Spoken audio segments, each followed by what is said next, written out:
আজকের দেখছো আমায় আমি এইরকমভাবে হাতে সোনার আংটি, চোখে চশমা, পিছনে বোর্ড, এই এত, এর আগেও আমিও প্রচুর কিছু সহ্য করেছি।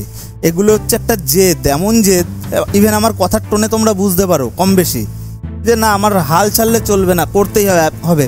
ইভেন আমি সবসময় একটা কথা বলি, আমার কাছে না বলে কোনো জিনিস নেই, হ্যাঁ মানে হ্যাঁ করতেই হবে, সে যত কষ্ট হোক। 25টা ক্লাসের মধ্যে তোমাদের ফুল কোর্স কমপ্লিট। পরের যে 10টা 15টা যে ক্লাস থাকবে সেগুলো আমরা কি করব, শুধু রিভাইজ বা রিপিটেড, যাতে তোমাদের মাথার থেকে আর না বেরোয়। সবাইকে গুড মর্নিং, সবাইকে গুড মর্নিং। বসো, দাঁড়াতে হবে না, ঠিক আছে। রেজাল্ট তোমরা বুঝতে পারবে, প্রত্যেক দিন তোমরা আপগ্রেড যে করছো তোমরা নিজেরা রেজাল্ট বুঝতে পারবে। আর আমাদের ফার্স্ট 6টা থেকে 7টা ক্লাস একটু বোরিং ক্লাস থাকবে, মানে এইসবের উপরে, এটা প্রত্যেকটা ব্যাচেই নিয়ম। এবং এই যে বোরিং ক্লাস, এগুলোই তোমাদের আগামী দিনে হাতে পারফেকশনটা আনবে। ভালো করে দেখে নাও, যেটা আমাদের উপরের পোর্শন রয়েছে, প্রথম দিন বলেছিলাম মনে আছে, ময়ূরের পেখমের মতো, এটাই না, নিচেরটায় যেটা আমাদের থাম আঙুল, বুড়ো আঙুলেরটায় এরকম ভাবে একটা দড়ি ঝুলবে, একটা মিনিমাম 1 ফুট, সরি এই এটাকে কি বলে, 6 ইঞ্চি, অলমোস্ট 6 ইঞ্চি 7 ইঞ্চি দূরে বোতলের মুখের সাথে এরকম বাঁধতে হবে। একদম স্লো কাজ করবে, এখানটায় ফাস্ট হওয়ার কোনো ব্যাপার নেই যে ফাস্ট হলে আমি প্রাইজ দেবো। ক্লিয়ার? আমি বেশি খুশি হব তোমরা যদি প্রপার করো, তাড়াহুড়োর ব্যাপার নেই। এবং পাশে কোন বন্ধু কি করছে সেটাই ফোকাস করার দরকার নেই, তোমাদের ফোকাস থাকবে তোমাদের হাতে এবং পুরো মন দিয়ে। এই যে কাজ করছো, হাত এরকমই থাকবে, কবজিটা ঘুরে এই যে মোশনটা, এই যে পোর্শনটা, এটা তোমার দিকে থাকবে। আবার এখান থেকে আস্তে আস্তে আস্তে আস্তে এটা হাত আমার এটা স্টেবল থাকবে, অনলি ফর কবজি। আর একটু পাওয়ার পাবে। হ্যাঁ নাও, এবার করো, তোমার দিকে নাও, পুরো তোমার দিকে নিয়ে নাও, এটার মুখ তোমার দিকে থাকবে। বাহ, না ঠিক আছে। হ্যাঁ হ্যাঁ, এবার এই আর এই, তাড়াহুড়োর ব্যাপার নেই, শুধুমাত্র ফিঙ্গারের জোরে একদম স্লোলি আমাদের কাজ হবে এবং ফোকাস থাকবে আমাদের কাজে, এবং আমরা পুরো ফিলের সাথে আমরা কাজটা করব।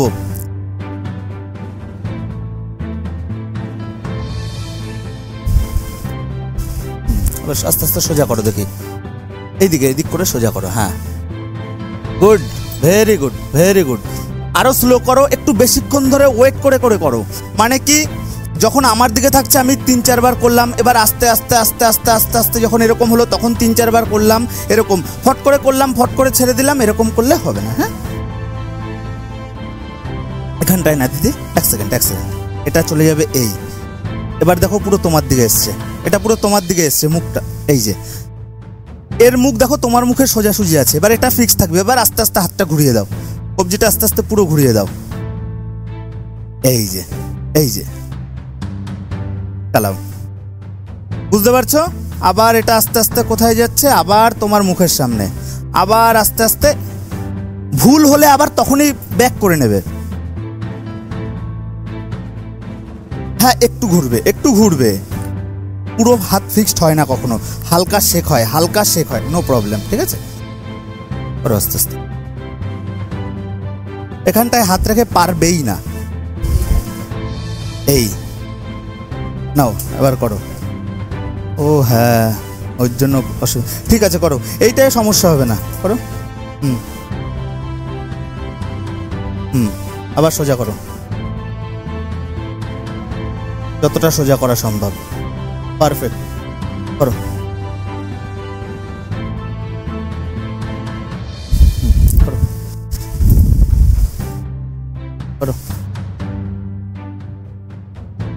এবার তোমার দিকে নাও, আরো, এবার আস্তে আস্তে কবজি আরো সোজা করো, আবার সোজা করে দাও, এটা আস্তে আস্তে ঘুরিয়ে দাও। হ্যাঁ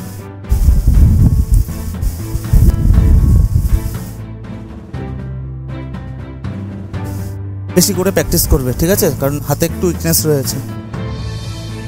আর এখন থেকে বাড়িতে সব সময় কেচি হাতে রাখবে, কেচি নিয়ে খেলাধুলা করবে। এখানটায় যখনই আনবে খুব সুন্দর তোমার কথা শুনবে, তোমার দিকে তাকিয়ে ফেস টু ফেস কথা বলবে। যদি এখানটায় আনো তাহলে ওর সাথে কথা বলবে, বুঝতে পারছো? এটাকে আনতে হবে, তোমার সাথে কথা বলাতে হবে।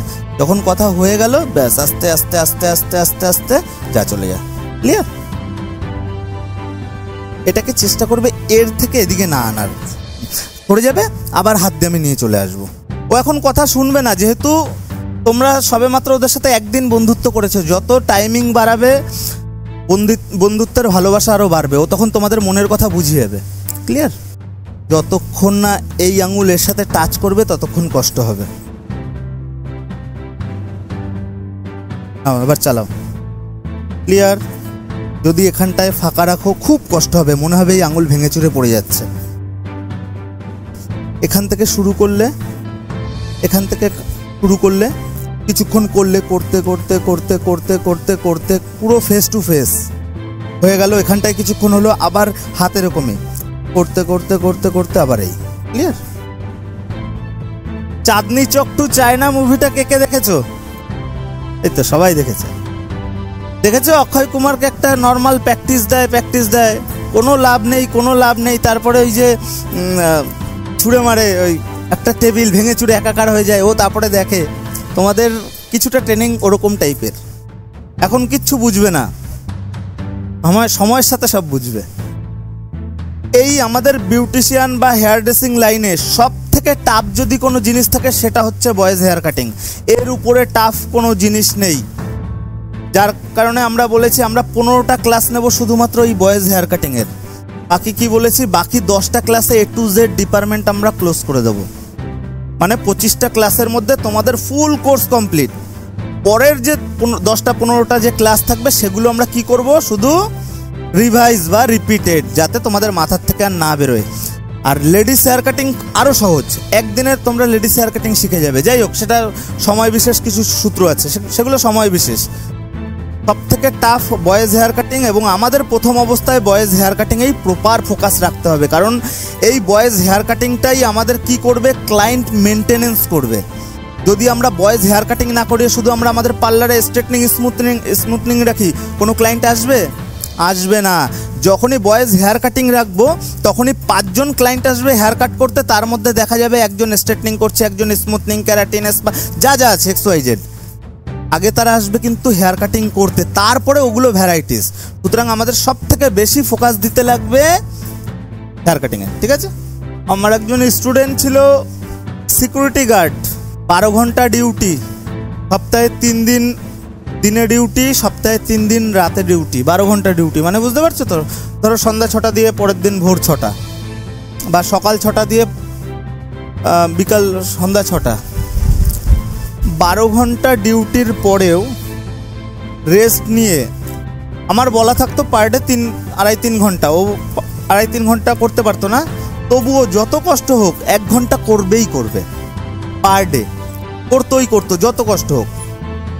হয়তো দেখা যাচ্ছে কোনোদিন ঘুম একটু কম হলো, হয়তো দেখা যাচ্ছে কোনোদিন 10 মিনিটের জায়গা 5 মিনিটে খেতে হলো। মানে বুঝতে পারছো? এগুলোকে বলে মোটিভেশন, এগুলোকে বলে না আমার যে করে হোক করতেই হবে। আমি চাইছি এই যে মাইন্ডসেটটা তোমাদের মধ্যেও আসুক। আমি প্রথম দিন মিটিংয়ে বলেছিলাম যে আজকের এখানটায় আমার যেতে হবে, এর বিয়ে, ওর এইসব টোটাল অন্তত 4টে মাস সব বাদ, অন্তত 4টে মাস। তারপরে করো না, যা খুশি করো। কারণ আমাদের কথার কথা, তোমাদের সাথে আমার সম্পর্কই 4 মাস থেকে 5 মাসের মধ্যেই থাকবে। তারপরে হয়তো সম্পর্ক থাকবে, কিন্তু এরকম তো টাচে আর থাকবো না। তো আমার সাথে যখনই তোমরা একদম কাছাকাছি টাচে আছো, এই কটা দিন তোমরা বাইরের সব কিছু ভুলে যাও। আমাদের ফোকাস থাকতে লাগবে একটাই, অন্তত এই 4 মাস আমি দিনরাত এক করে প্র্যাকটিস করব, কাজ করব, প্র্যাকটিস করব, কাজ করব। কারণ প্রত্যেকটা ব্যাচে আমার এই জিনিসটা হয়, ফার্স্ট 10-12টা ক্লাস পর্যন্ত সবাই কম বেশি একটু কি বলে বোরিং হয়ে যায়। এই 5-6টা ক্লাস করলো, তারপরে আর ভালো লাগছে না। এই ভালো লাগছে না কাদের ভালো লাগছে না? যারা শুধুমাত্র এই মাইন্ডসেট নিয়ে আসে যে একটাবার চান্স নিয়ে দেখি এই লাইনটা কেমন, তাদের আর ভালো লাগে না। আর যাদের ফুল প্যাশন, ফুল ভালোবাসা, তারা বিন্দাস। এই ইভেন এখনও আমার যেসব স্টুডেন্টরা বাইরের থেকে এখানটায় আছে হোস্টেল রুমে, ওরা জানে ওরা প্র্যাকটিসও করে বাড়িতে কম বেশি, এবং তার সাথে পুরো সকাল আমার 10টা থেকে রাত 10টা পর্যন্ত ডিউটি, এখানটায় তারা ডিউটিও করে। বুঝতে পেরেছো? তাদের কিন্তু কোনো রকম দরকার নেই যে 10 ঘন্টা আমার এখানটায় বা 12 ঘন্টা থাকতে হবে, তবুও তারা থাকে, কারণ তাদের মনের থেকে একটা খিদে আছে বা ইচ্ছে আছে এই কাজটার উপর। সেই রকমই তোমাদেরও যার যার এখনও মনে হয় যে এই কাজটা শুধুমাত্র চান্স নিয়ে দেখছি বা লোকে করছে, ভালো ইনকাম করছে, আমিও ইনকাম করার ধান্দায় এসেছি, শুধু তাই করলে কিন্তু খুব বেশি দূর যেতে পারবে না যদি কাজটার উপর ভালোবাসা না থাকে। এবং যাই হোক, প্র্যাকটিস তোমাদের প্রতিনিয়ত করতে হবে, অন্তত আগামী 2 মাস পর্যন্ত। আজকের মে মাসের খুব সম্ভবত 7 তারিখ, মে, জুন, জুলাই মাসের অলমোস্ট 10 তারিখ পর্যন্ত তোমাদের মাইন্ডসেট প্রখর থাকা চাই। এগুলো শুধু মাইন্ডের ভিতরে ছোট ছোট মুভ তোমরা সাজিয়ে নাও, তোমরা তোমাদের মতো ছোট ছোট ইয়েগুলো করো, ঠিক আছে? এটাকে হাতে এবার কি বলে, কমফোর্টেবলের সাথে, হাতের সাথে অ্যাডজাস্ট করতে হবে এবং ফিলের সাথে করবে। ওই চোখ বন্ধ করে আমি ডুগডুগি বাজাচ্ছি ওরকম যেন না হয়, ঠিক আছে? ফিলের সাথে করবে, ফোকাস রেখে করবে, কারণ ট্রিমার এমনই একটা জিনিস, আমরা সামান্য 19-20 করবো, আমাদের কিন্তু হেয়ার কাট চেঞ্জ হয়ে যাবে। ক্লিয়ার? সামথিং চেঞ্জিংয়ে মানে চেঞ্জেসে হেয়ার কাট চেঞ্জ। সুতরাং ট্রিমার আমাদের ধরাটা খুব সুন্দরভাবে প্রয়োজন এবং তার সাথে ওটাকে কন্ট্রোল রাখা আরও বেশি প্রয়োজন। আমাদের এটা খুব সুন্দর কাজ, ঘরের ভিতরে পাখার তলায় এসি রুমে কাজ। ক্লায়েন্টরা আসবে, ক্লায়েন্টরা এসে বসবে, আমরা দাঁড়িয়ে দাঁড়িয়ে, মাথার ঘাম আমাদের পায়ে ফেলা কাজ না কিন্তু। এবং আরও একটা জিনিস, প্রত্যেকটা মানুষ আমাদের ক্লায়েন্ট। হিসাব করে দেখো, ফ্রিজ এসির ক্ষেত্রে কি হয়, যারা খুব বড় লোক বা যারা একবার কিনলো তারা হয়তো দ্বিতীয়বার কেনে না। আর আমাদের কাজ কি, কোনো একজন ক্লায়েন্ট, সে একবারের ক্লায়েন্ট না, সে প্রত্যেক সপ্তাহের ক্লায়েন্ট, প্রত্যেক মাসের ক্লায়েন্ট, প্রত্যেক 6 মাসের ক্লায়েন্ট, প্রত্যেক বছরের ক্লায়েন্ট, সারা জীবনের ক্লায়েন্ট, প্রত্যেকে। তাই বোঝা গেল? আমাদের এই কাজে প্রত্যেকটা মানুষ হচ্ছে আমাদের ক্লায়েন্ট, শুধু কি প্রথমবারের জন্য তাকে আমাদের পার্লারে আনতে হবে বা সেলুনে আনতে হবে। আজকের দেখছো আমায়, আমি এইরকমভাবে হাতে সোনার আংটি, চোখে চশমা, পিছনে বোর্ড, এই এত, এর আগেও আমিও প্রচুর কিছু সহ্য করেছি। এগুলো হচ্ছে একটা জেদ, এমন জেদ, ইভেন আমার কথার টোনে তোমরা বুঝতে পারো কম বেশি যে না, আমার হাল ছাড়লে চলবে না, করতেই হবে। ইভেন আমি সবসময় একটা কথা বলি, আমার কাছে না বলে কোনো জিনিস নেই, হ্যাঁ মানে হ্যাঁ করতেই হবে, সে যত কষ্ট হোক। তো এইগুলো, এই যে ছোটোখাটো কষ্টগুলো, ইভেন এই যে দিদিরা দাদারা দূর থেকে আসছে, সেটাও একটা কষ্ট। এগুলো এক এক ধরনের জেদ। এবার কে তার জেদ কতদিন পর্যন্ত কিভাবে বুঝিয়ে রাখবে তার ব্যক্তিগত ব্যাপার। আর এইসবের কারণেই মানুষ বড় হয়। আমি 10টার উপরে স্টেটে ঘুরেছি, আমিও সব কাজ করেছি, এমন কোনো কাজ নেই যে আমি করিনি, সব করেছি, সব। 2 টাকার, তখন 2 টাকা ছিল, 1.5 টাকা ছিল আনন্দবাজার পত্রিকা। আনন্দবাজার, বুঝতে পারছো আজকের থেকে কতদিন আগের কথা বলছি? ওই পেপার দেওয়া থেকে শুরু করে ওই 1 টাকার প্যাকেট ডাল বুট, যেটা আজকের 5 টাকা 10 টাকা, হয়তো 1.5 টাকা 2 টাকা, সব কিছু করেছি। সব সেন্টারিং কাজ থেকে শুরু করে রাজমিস্ত্রি, দিনমজুরি, কি মানে এমন কিছু নেই যে করিনি। এই যে লাস্ট যেটা করার পরে তারপরে সব কিছু ছেড়েছিলাম, সেটা হচ্ছে ওই সুইপারের কাজ। সুইপার, বুঝতে পারছো তো? লাস্ট ওটা করে তারপরে আস্তে আস্তে, আর এগুলোর সাথে সাথে ক্যাটারিংও করতাম, তার সাথে সাথে খেলাধুলা করতাম। এবং লাইফে খেলাধুলা আমাকে অনেক কিছু শিখিয়েছে। এই যে টিম ম্যানেজমেন্ট, এটা কিন্তু একটা টিম ম্যানেজমেন্ট, এটা কিন্তু একটা লিডারশিপ, এটা সব থেকে ইম্পর্টেন্ট। এটা আমি খেলাধুলার থেকে শিখেছি। মানে স্টেট লেভেল প্লেয়ার ছিলাম, 10টার উপরে স্টেটে ঘুরেছি, খেলেছি, এবং টোটাল টিম আমার উপর ম্যানেজমেন্ট, সব কিছু আমি হ্যান্ডেল করতাম। আজকের দিনে দাঁড়িয়ে শুধুই তোমাদের একটা ব্যাচ না, এরকম আরও 2টো ব্যাচ, লাস্ট একটা বেরিয়ে গেছে, যাই হোক, আরও তোমাদের মতো আরও 2টো ব্যাচ এরকম সামলাই। তা বাদ দিয়ে এতগুলো আমাদের স্টাফ, অলমোস্ট 25 থেকে 30 জনের স্টাফ, তা বাদ দিয়ে আমার এতগুলো নেটওয়ার্কিং সাইট, সব কিন্তু এখান থেকে, এই লিডারশিপ বা এই ম্যানেজমেন্ট থেকেই হয়। এবং এই যে এত কিছু শিখেছি, কোথা থেকে শিখেছি? কেউ তো আমায় হাতে ধরিয়ে শেখায়নি, এগুলো সব শিখেছি এই যে সিচুয়েশান, তোমাদের মতো এই যে সিচুয়েশান, কেউ দূর থেকে আসছে, কেউ এরকম কাজ করছে, আমিও করেছি, সেখান থেকে শিখেছি। ক্লিয়ার? তবে একটা জিনিস, আমাদের যে শিডিউল আমরা করে রেখেছিলাম একটু আগে, আমাদের বাড়িতে প্র্যাকটিসের টাইমিংটা, যেহেতু আমাদের প্র্যাকটিস এখন বেড়েছে, ভ্যারাইটিস বেড়েছে, আমাদের টাইমিংটা বাড়াতে হবে। এবং এই প্র্যাকটিস কিন্তু আমার হাতে না, আমি বারবার বলছি, এই প্র্যাকটিস তোমাদের হাতে। এবং তোমরা একটু ফিল করো যে প্রথম যখন আমার কাছে এসেছিলে, এই তো লাস্ট ক্লাসে, তখন তো কেচি ধরতেও সমস্যা হচ্ছিল, হয়তো পারছিলে না, আমার ধরিয়ে দিতে হচ্ছিল। এখন কি কারো সেই প্রবলেমটা আছে? বুঝতে পারছো, তোমরা প্রোগ্রেসিভ করছো, তোমরা আস্তে আস্তে আপগ্রেড করছো। এই আপগ্রেড আমার প্রতিনিয়ত চাই, তার জন্য তোমাদের প্র্যাকটিসও প্রতিনিয়ত করতে হবে। বাড়ি এই রাস্তা থেকে দেখেছো কত ভিতরে বাড়ি, অনেকটা ভিতরে না, 7-8 বছর হয়ে গেছে। এখানটাই তো অনেকে দাদা যেমন দেখেছে আমার পুরনো এখানটাই ছিল একটা ছোট্ট টালির ঘর। সপ্তাহে একটা ক্লায়েন্ট পেতাম, মানে জেদ কোন লেভেলের আমি সেটা বলছি, পেতাম একটা ক্লায়েন্ট। আর আমি তার সাথে কলকাতা হোম সার্ভিস করতাম। কলকাতা হোম সার্ভিসে সপ্তাহ গেলে 1-2 ক্লায়েন্ট আসতো, আর বাড়িতে একটা ক্লায়েন্ট। সেই বাড়িটাকেই আপগ্রেড করতে করতে আজকের এই জায়গায় নিয়ে এসেছি। কখন হয়েছে? ফার্স্ট একটা ক্লায়েন্ট, সেই ক্লায়েন্টকে এমন সার্ভিস দিয়েছি, সেই ক্লায়েন্ট তো পরের বার এসছেই, ও আরও 2জনকে নিয়ে এসছে। এমন সার্ভিস দিয়েছি, সেই 2জন আরও 4জনকে নিয়ে এসছে। এভাবেই কিন্তু ব্যবসা বড় হয়। এবং সব থেকে ইম্পর্টেন্ট মার্কেটিং হচ্ছে মাউথ টু মাউথ। এর থেকে বড় মার্কেটিং হয় না। আমরা টিভিতে এই দেখি ওই দেখি, তার থেকে বড় মার্কেটিং হচ্ছে মাউথ টু মাউথ, সব থেকে বড়।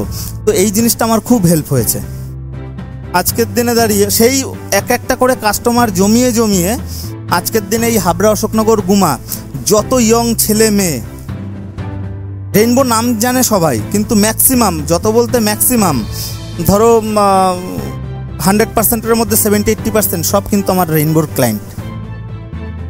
আমার একটা ব্রাঞ্চ আছে গুমা, একটা ব্রাঞ্চ আছে কল্যাণগড়। পুরো এই এরিয়া ফুল ক্যাপচার। এখানের সব কটা দোকান, আমি খুব কম বেরোই, ছেলেবেলেরা বেরোয়, মাঝে মধ্যে গল্প করে যে সব দোকান মাছি মারে, মানে কি তাদের দোকানে কোনো ক্লায়েন্ট হয় না। মানে আমার এখানটায় সবসময় প্যাকড আপ, কম বেশি হয়, বাট সময় বিশেষ হয়তো ক্লায়েন্ট হলো না, সেটা আলাদা বিষয়, আলাদা প্রসঙ্গ। তো এটা হচ্ছে ব্যাপার। ওই একটা করে কাস্টমার জমিয়ে আজকের এত বড় একটা ওয়েলথ, এত বড় একটা ফ্যামিলি বানিয়েছি। এটা শুধুমাত্র হাতের কাজ, শুধুমাত্র জেদ, শুধুমাত্র ট্যালেন্ট, এই সব না, ওভারঅল সব যখন এক জায়গায় আসবে তখনই এত কিছু পসিবল। এবং তোমাদেরও আশা করি চলে আসবে সময়ের সাথে সাথে।